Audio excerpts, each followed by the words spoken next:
Okay, a paradigm is really a model of reality, and as an intelligent species, which we are, we all have intelligence, we can create any model of reality that we want to create.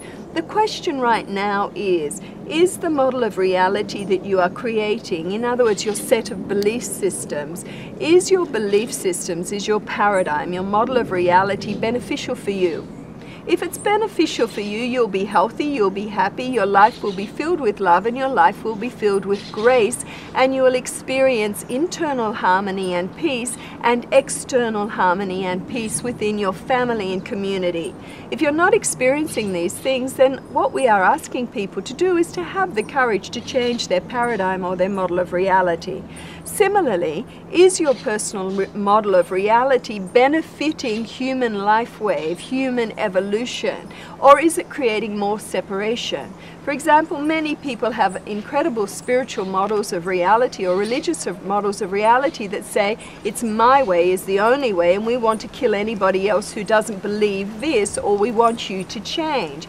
That's a model of reality that creates separation and keeps us bound in this world of duality. If we want to move into another paradigm of unity, of harmony, and of oneness, then we need to let go of separatist thinking and models of reality that continue to create separation. In the world we've been living in, it is a world of duality. There is black, there is white, there is positive, there is negative, there is masculine, there is feminine, there is good, there is evil, according to our interpretation of events. This is changing now, and people are saying no more separation, no more limitation, no more rich or poor. How about we take care of the children of the world? Can we redistribute the resources of the world? Because 5% of the financial resources 95% of financial resources are held in the hands of 5% of our people, who are doing the I am hungry for more, and the more that I attain and grasp in the world of resources, the better I will feel. Now you ask any rich person who has all these things and they will tell you they still want more. You know, there are many paradigms are changing just naturally because people feel the need within themselves to change what's happening in this world. People don't want to give away their power anymore. They're not giving away their power to governments. Governments are here to provide infrastructure, but not to maintain quality of life. It's up to each individual to maintain the quality of life. And quality of life comes and is improved when you understand who you really are. We're not our mind, we're not our body, we're not our emotions. We are something far greater than that. And when we identify with that divine part of ourselves and find the kingdom of heaven within, then we become more altruistic. You know, as we were saying, 95% of the wealth of the planet is held in the hands of 5% of the people. Many people mistakenly believe that they'll be healthier and happier, definitely happier, if they have more. So we have a huge consumer society. We need to find the right wife, the right husband, the right house, the right children, the right school, drive the right car, and people think that that will make them happy. But every person who's attained that realizes there's more.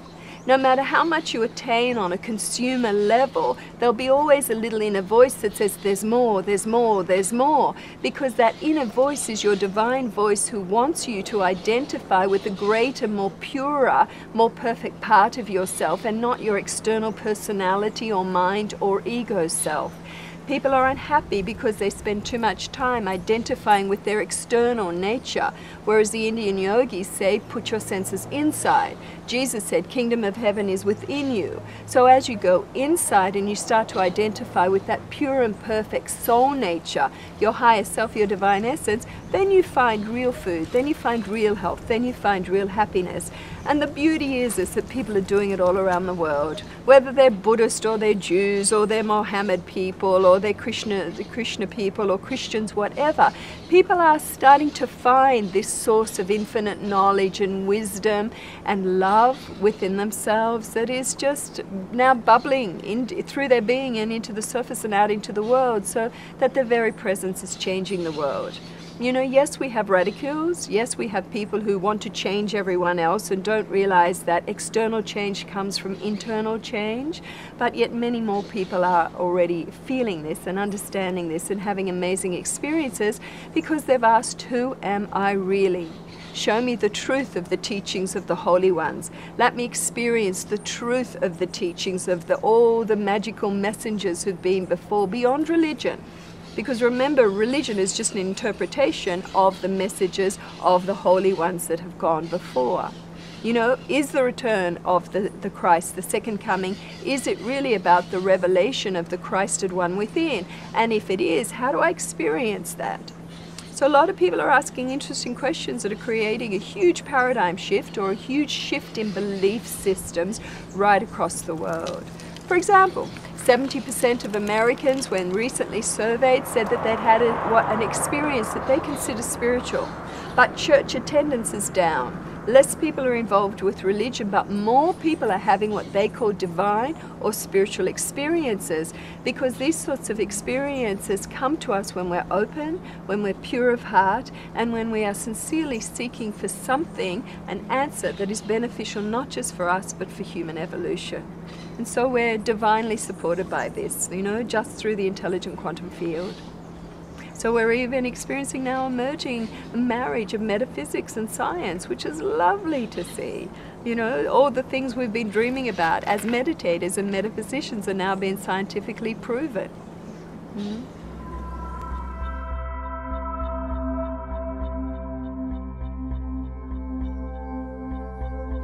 Look, I think the best way to connect with the natural reality, which is the divine essence that gave birth to creation, is meditate upon it.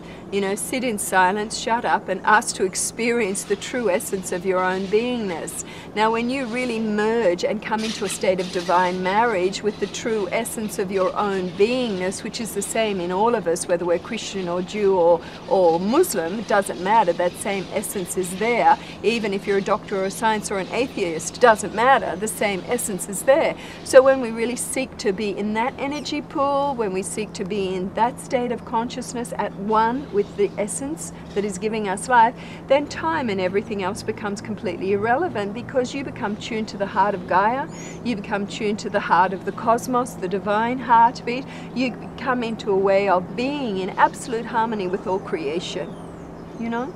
Now that's a powerful thing to ask for, and when you really ask with a sincere heart, it comes. And then maybe, yes, we'll go back into more natural cycles and rhythms that the Mayan calendars and the other calendars are talking about, instead of the way we've been running time. But many metaphysicians work beyond time. See, time already is just a linear reality. They say that because consciousness has changed on our planet, that time has sped up. We used to have 24 hours a day. We call them 24 still, but it's actually technically 16 hours a day. You know, there's been a shifting in the time paradigms anyway. So you can expand consciousness and get into a point where you're beyond the restriction of time. In an expanded state of consciousness, past, present, and future coexist simultaneously together, so you can move through the different time frames quite easily. The only thing that travels faster than the speed of light is the speed of thought.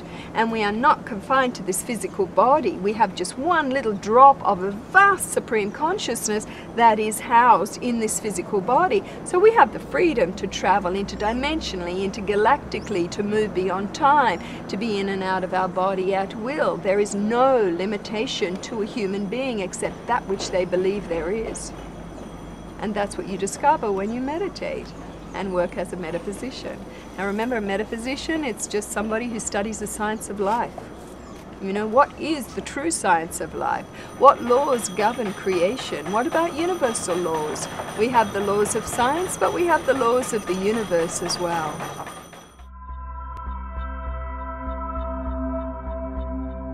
One of the things that the Mayans said about galactic realities is that our physical sun would die and we would be reborn into the galactic sun center.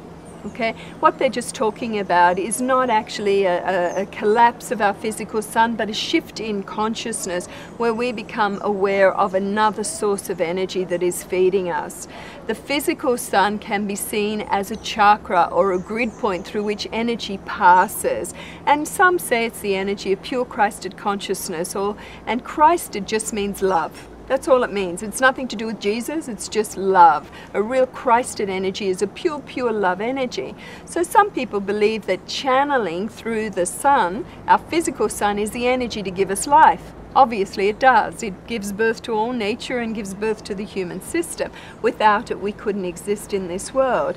But behind that, coming through that doorway, because it's just a door, is another energy that passes through the galactic sun, and beyond that, the great central sun. This is just metaphysical realities. So all that's happening right now is that we're starting to access through an expanded state of consciousness, because we sit and meditate and we pray and we live a certain lifestyle to allow us to tune to other realms. These galactic energies, these galactic civilizations are revealing themselves. I love South America. South America, people see UFOs all the time. So many communities talk about connection with UFOs, but many UFOs are just beings with advanced technological ability and capability. They're not particularly conscious, but what we discover when we meditate and go within are interdimensional realms, and we're there. We connect with beings of great awareness, of great light, of great love, and of great consciousness. So there are galactic civilizations, you know. Venus, for example, we know that there are civilizations on Venus not in the third dimension. And the problem with Earth scientists are looking at things through a third dimensional lens and a certain state of consciousness. When you expand your consciousness and you move into accessing fourth, fifth, sixth, seventh dimensional realities, you can start to see and tune to and interact with the life waves there. So Venus particularly has amazing civilizations: Andromeda, Arcturus, Sirius, Pleiades, so many galactic systems and civilizations of different frequency bands that are acting with Earth. America, government there is already dealing consciously in the flesh with 17 different extraterrestrial species. Everybody pretty well accepts extraterrestrial presence. Doesn't mean they're beings of advanced galactic or intergalactic civilization. They just have good technology. So we have the choice as conscious beings to tune to beings of great light and great love, who have already evolved their civilizations into a state of permanent peace and harmony, who are happy to share their secrets with us and how to do it here on Earth. It's time for Earth to grow up. It's time for us to become a civilized world. That's all that's happening. You know, as we shared the other day, the #1 industry in our world right now that makes the most money is the traffic in human flesh with women and children for the sex trade. You know, and every second we have children dying of hunger-related diseases. The #2 industry is the manufacture and traffic in weapons of war, because we live in fear. The #3 industry is the production of pharmaceutical drugs and recreational drugs. All of this happens because humans are hungry for something and they've forgotten the source of true nourishment. People are physically hungry, they are mentally hungry, they're emotionally hungry, and they're spiritually hungry. So we keep searching outside of ourselves for food to fulfill those hungers. A lot of the time in the West we think the food will come from material acquisition. Not true. You know, we've discovered that. So now people are just tuning within to find the real source of nourishment that will take away all their hungers, which happens to be, as Jesus said, the kingdom of heaven within, which holds an infinite source of divine love and divine power and divine wisdom. But again, that's just my reality. You know, you can hold any reality you want. As long as it fills your life with health, happiness, love, and grace, then keep it. If it doesn't, change it. You know, does our models create unification or separation in this world? You know, does our model of reality and what you believe keep you trapped in paradigms of fear, of chaos, of what's the government doing? We have no money, they've closed the banks, they've shut down TV channels, they've taken our resources, bad governments, we have to get rid of them. Or are we able to go within and to be the source of our own happiness and use mind power and heart power and consciousness to transform this world into a way of being that is good for everybody? And that's what people are focusing on. Not what the governments are doing. It's just government games.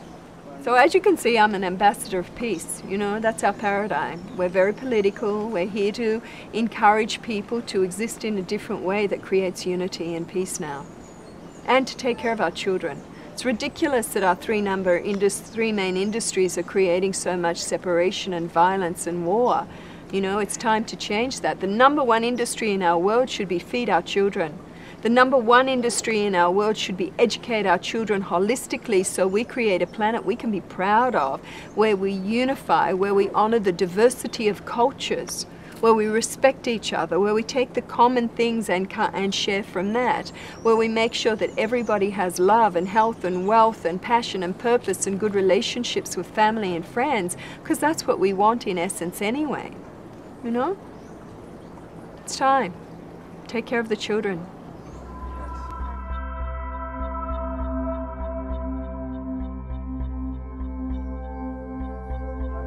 Remember that animal consciousness on our planet is just reflecting human consciousness. We're barbaric. We kill each other. We kill the animals. You know, we change our consciousness. Animal consciousness will change as a reflection of that.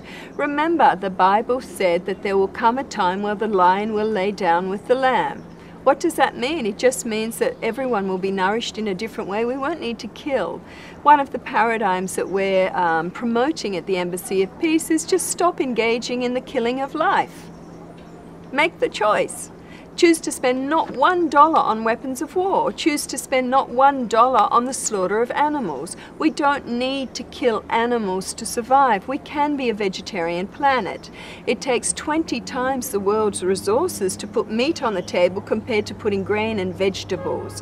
Most people eat meat and are involved in the killing of animals, that slaughter paradigm, because their mother did and their grandmother did, and they haven't thought they can operate in a different way. A lot of it is just habit that no longer serves our world.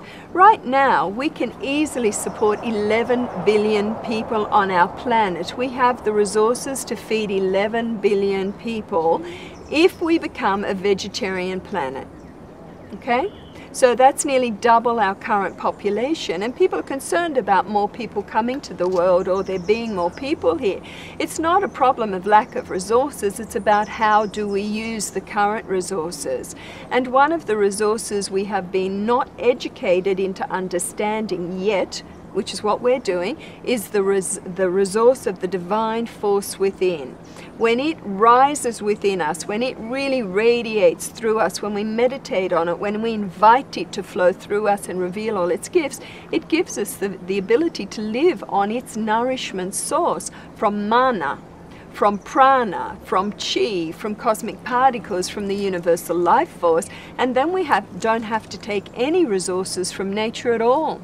Instead of taking from nature fruit, vegetables, animals, etc., or killing anything, we can just walk in harmony through nature and just give the radiation of the love of the divine force that is flowing through us, so that our presence here is one of a giver rather than a taker. That's what we can do, if we want.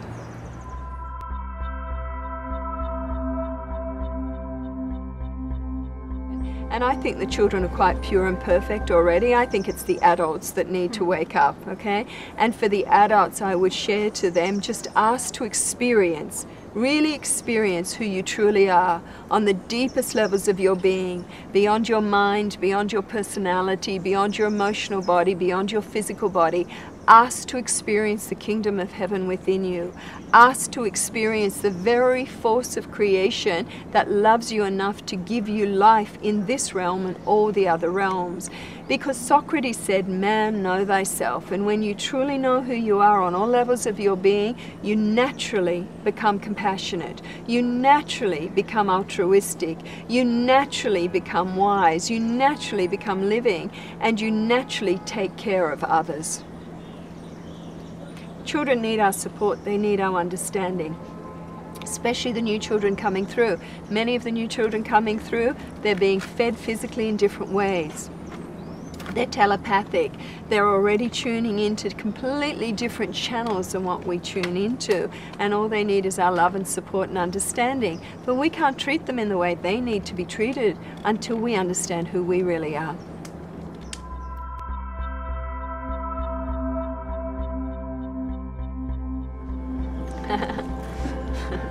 Look, again, the question is, according to myself, where do we come from? You know, it's like, well, where do you want to come from? You know, what belief do you want to hold? Do you want to believe in God as an external presence with a beard and white hair and very wise, sitting on a throne and bringing creation into being? Do you want to believe in the mathematics of the quantum field and subatomic particle physics? You can have any model reality you want. The question is, does your model of reality allow you to feel fulfilled as a human being?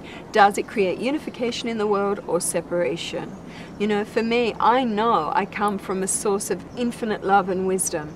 And I know that that source is everywhere in me and around me because I've experienced it on so many different levels of my own being through meditation and interaction with other beautiful beings that are on this planet who are aware of this source and who have merged their consciousness back with it. You know, many stories about creation. Just pick one that makes you feel good, you know, that lets you really experience the limitless nature of your own being, and take it out of here, take it out of an intellectual model where we talk into an experiential model where we feel and we be and we know without one doubt. To come into a state of consciousness where every cell of your body is just in absolute ecstasy and all your being is saying, thank you, thank you, thank you. Thank you for this life. Thank you for this experience. Thank you for this ability to be on earth and to co-create paradise again now that we've remembered and we know who we are. Let's do it wisely. You know, we've created the war and the violence. Let's stop all that. Why don't we just create something a little bit more civilized, a little bit more refined, something beneficial for our children and for ourselves here now. You know, we don't have to act as if we're in kindergarten anymore.